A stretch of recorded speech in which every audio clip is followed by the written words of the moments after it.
Back to receive. It's Colin Bollier at his own 5 for the Bantams. The ball is kicked and we are rocking here in Hartford. Bollier at his own 5 is going to follow Matt Laporta, and Bollier is going to get bottled up at the 23-yard line. So that's where the Bantams will start. I look towards the far sideline. I see a number 8. So it looks like Seamus Lambert is getting the start as expected. Lambert, just a freshman, making his 3rd straight start. And this is exactly where the Bantams don't want to be, 3rd and long against this tremendous pass rush for the Mammoths. The Mammoths are first in the NESCAC in sacks. They have 20. That's 2 more than the Tufts University Jumbos. So a 3rd and a long 12 here for the Bantams. They have to get to the 33-yard line. As the sun comes out in Hartford, Lambert flush from the pocket, and Lambert, he's going to go down. It's sack number 21 on the season for the Mammoths, and guess who is in there? Mr. Andrew Yaman. In the shotgun, you'll see a lot of triple option. 6'2", 185 out of Andover, Massachusetts. In motion, that's Bo Berluti. Berluti will take the handoff. He'll cut upfield. He'll have a huge hole into Bantam's territory before Ian McDonald throws the shoulder into the senior out of Westwood, Massachusetts. Kicking unit comes on. Andrew Ferrero, the senior out of San Francisco, California. Ferrero, this is just his 10th career field goal attempt. He is 6 for 9, a long of 41. And this will be a 34-yarder from the near hash. Good snap, good hold. The kick is blocked. Ian McDonald, no, make that Matt Patry. Got the right paw on it. And a week after the Bantams block 3 Middlebury Panthers punts, they block the first special team effort here from Amherst College. This one a kick, and we remain scoreless.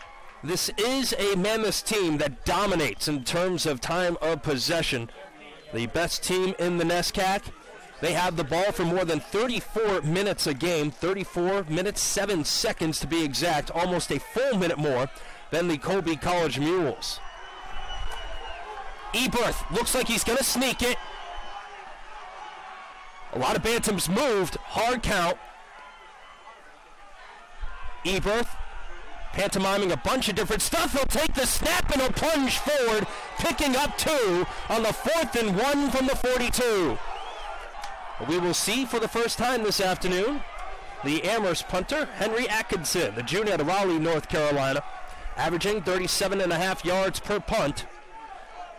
Does have 1 punt block so far this season, playing in his 23rd career game. The wind currently howling in his face. A little bit of a high snap, and that's blocked! The Bantams pick it up, and they'll start deep in Amherst territory. Matt McCarthy, first man to it, looked like he blocked it with his sternum. Eric Sachs is warming up on the far sideline. Remember, with this much wind, kicking is probably going to be an issue. That's if somebody can get a kick off.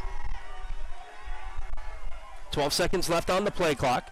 And Lambert into the end zone on the fade. He's got Chauffeur. Touchdown! Right on to the back hip of Colby Chauffeur.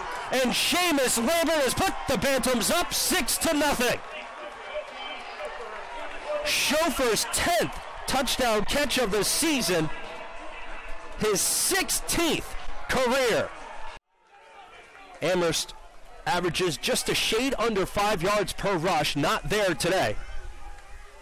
Patry drops back at the cornerback along the near side. A flag goes up immediately. It's incomplete. Offsides. All on sides. Remember, this drive continued as the Bantams were offsides on a 3rd and 5. Eberth gets hit as he throws, and it's complete. Popovich at the top of his route. A flag comes in very, very late. And will 15 yards be added on to the catch? Looks like face mask is the call. Boschenstein in as a blocker. Hickey will follow him. It's a huge hole. Hickey hurdles McCarthy, and then Dago Picon-Roura has to make the tackle, or else Hickey would have barreled his way into the end zone. But it's a pickup of 12, and it's first and goal from the Bantams 5. This is where Amherst offense is so dangerous. Berluti in motion. Now he'll come back to the near side. Play action, Eberth, and it is caught by James O'Regan.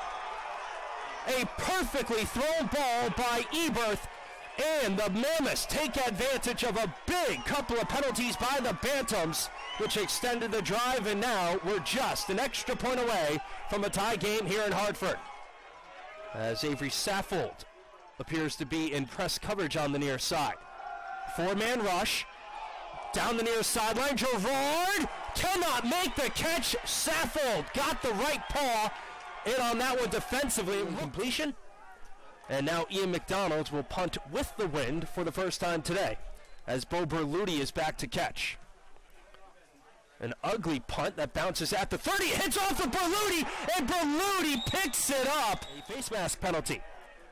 Here they'll have to get to the 38-yard line. Eberth launches it near side, and a lot of contact, and Patry is going to get called for the defensive pass interference. First and 10 now for Amherst, as the Bantams have been flagged already more than their season average. The play action, Eberth going long again, Patry in coverage, and Berluti jumps over his back and makes a phenomenal catch. Berluti, 5'11", 183. Patry, 6', 185, but it was the wide receiver who got to the ball first. Hickey still in the backfield. Berluti in motion. It's an option, and Eberth is going to spin away from two tacklers, stays on his feet before Ian McDonald finally brings him down inside of the 5. Garland near side, Berluti in motion, and the handoff goes to Hickey. Hickey scrolls his ways in there. He hurdled over the first tackler, bounced off of him like he was nothing, and then Hickey with yet another touchdown against the Bantams, and for the first time today, the Mammoths lead, with the big play being the 44-yard passing catch. It's another block for the Bantams. There's a lot of room up the seam, as there was on that last play. The play action's getting the job done right now for the Bantams, but Lambert has been shaky. Lambert, perfect throw to Chauffeur as he was hit by Andrew Yaman. Not many quarterbacks in the NESCAC can make that throw, one, and then two, with that man trying to drag him down.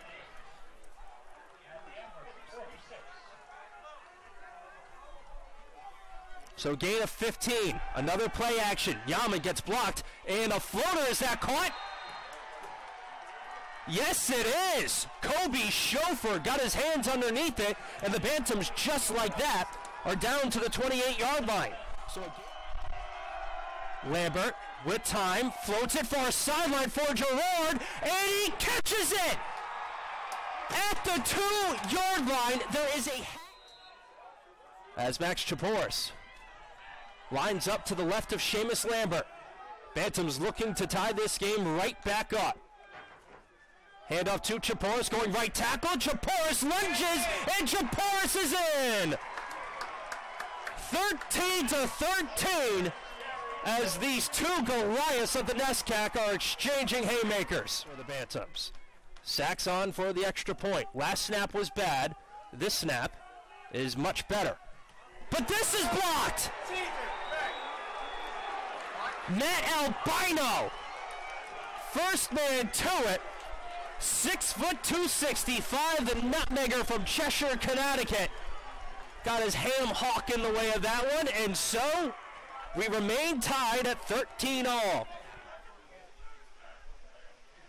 Does that time. Play action. Eberth has a man completely wide open along the near sideline, and it is caught on a great reception by Harry Boschenstein, and E.J. Mills will call a timeout, averaging 220 yards per game on the ground, but this afternoon, everybody's been doing the damage through the air.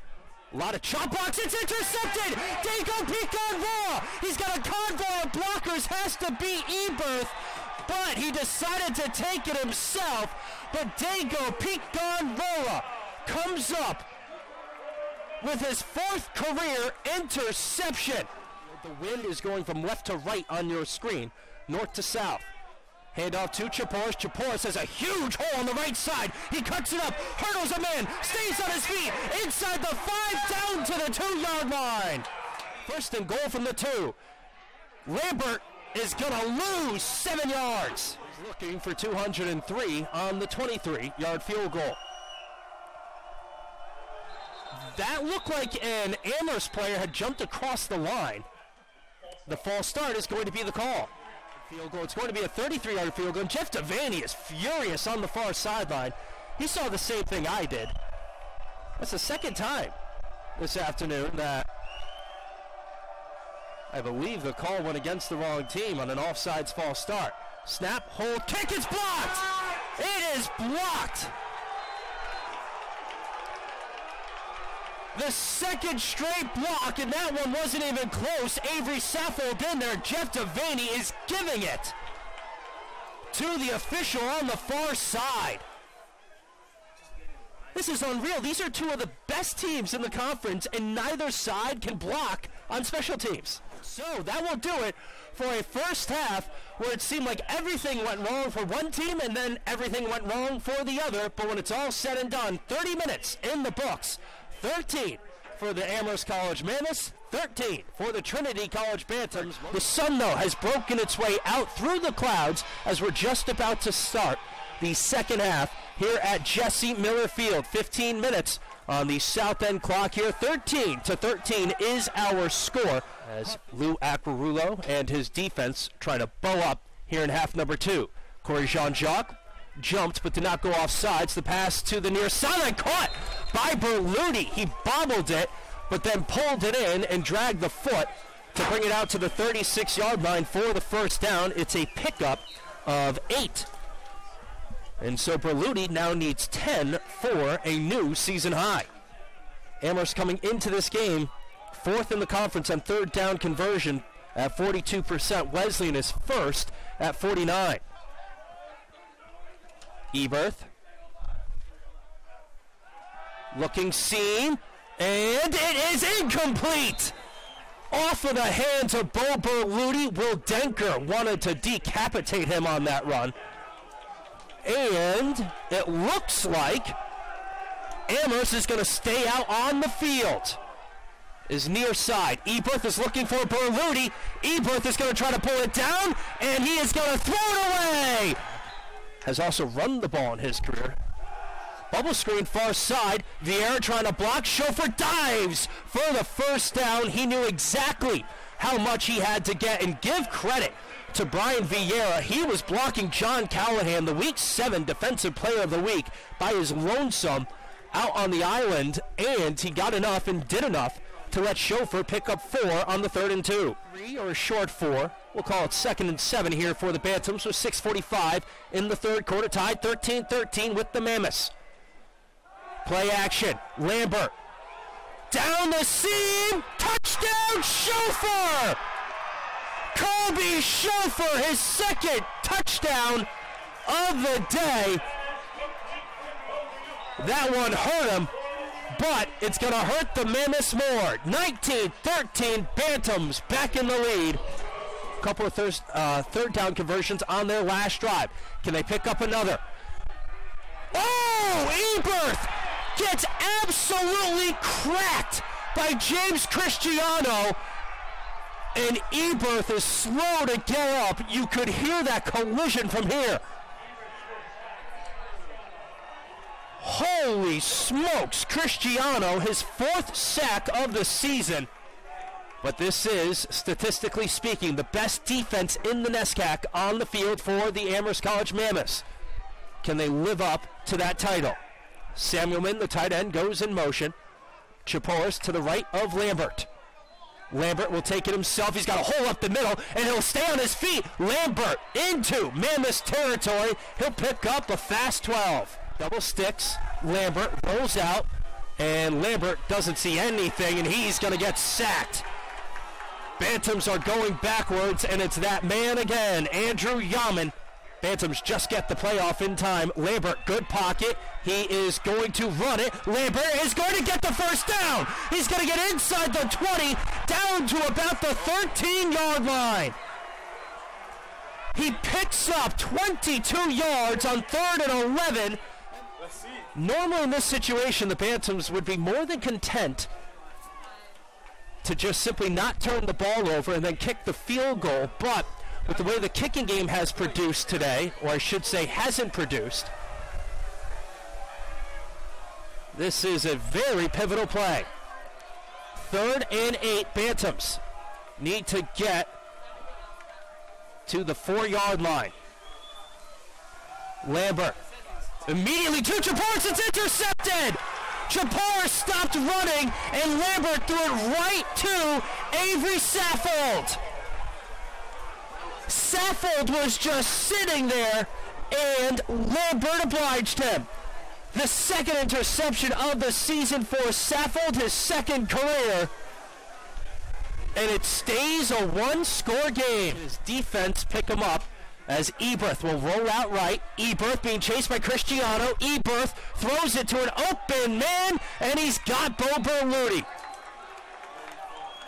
Of course, it's Berluti out to the 31. It's a gain of 18, and Berluti has a new season high. 15 minutes left in regulation here at Jesse Miller Field. The Trinity College Bantams looking to hand the Amherst College Mammoths their first loss of the season, currently up by 7. The Bantams lead 20-13. You are watching NESCAC Football on NSN. Thank you for tuning in. Play action. Eberth gets by the first man, and he'll cut it to the outside, still on his feet, and he'll pick up 11, maybe 12, as well as Barry, the tight end, lined up one by one behind Boschenstein. So 2 tight ends on the field. It's a keeper for Eberth, and Eberth gets smacked down to the ground by Ian McDonald, who immediately goes to the sideline. So that hurt McDonald, it looks like, more than it hurt Eberth. Extra point. 3rd and a long 3. Eberth has O'Regan across the 35 down to the 34-yard line. Justin Barry looks back, gets the call from Eberth, who steps a yard closer. Play action to Okoronkwo. Eberth has Berluti into the red zone. Knocked out of bounds at the 18-yard line. Matt McCarthy in coverage, but Bo Berluti has been open all day long.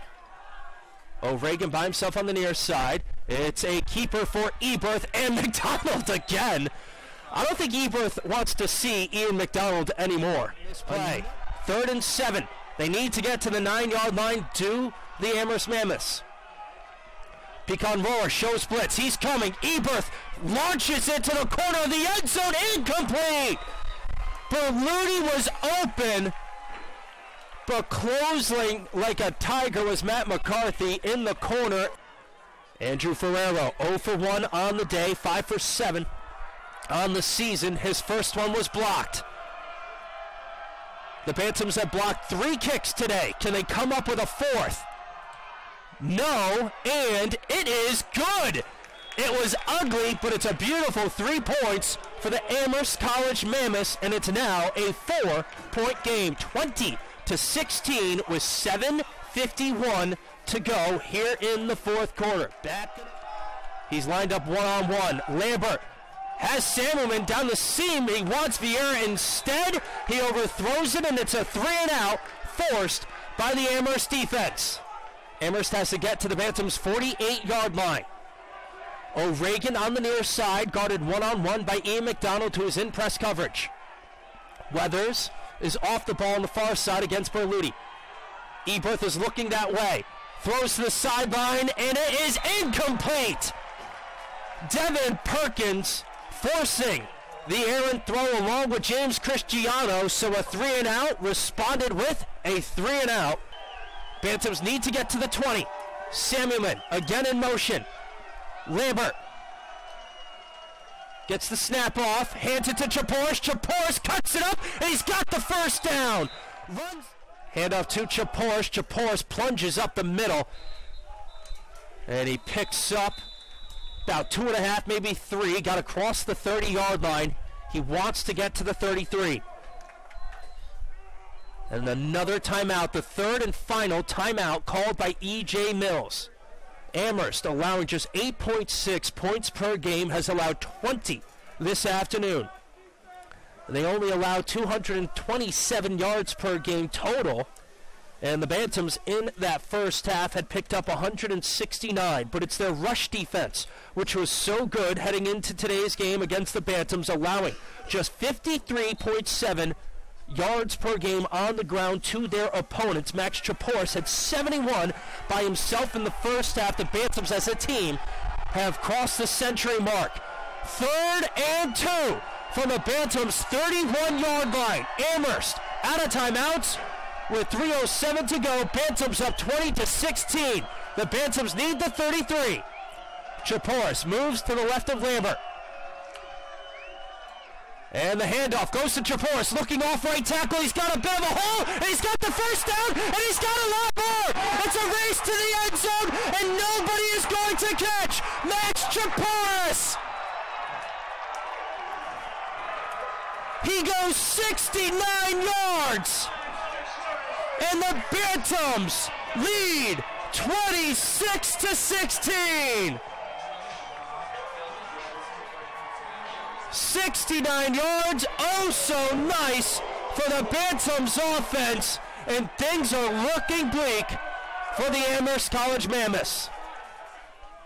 Remember, no timeouts for Amherst. Eberth drops back, he gets hit, the ball is loose, and it's Corey Jean-Jacques with the fumble as James Cristiano has put the final nail in the Amherst College Mammoths coffin.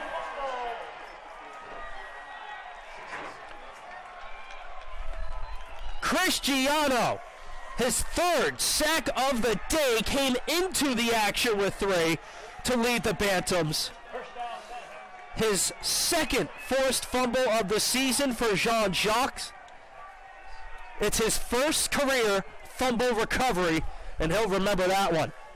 One more snap, and that will do it for us here from Hartford. Lambert gets the snap, puts the knee down, and the Trinity College Bantams have a chance for the three-peat next week in Middletown, Connecticut against the Wesleyan University Cardinals.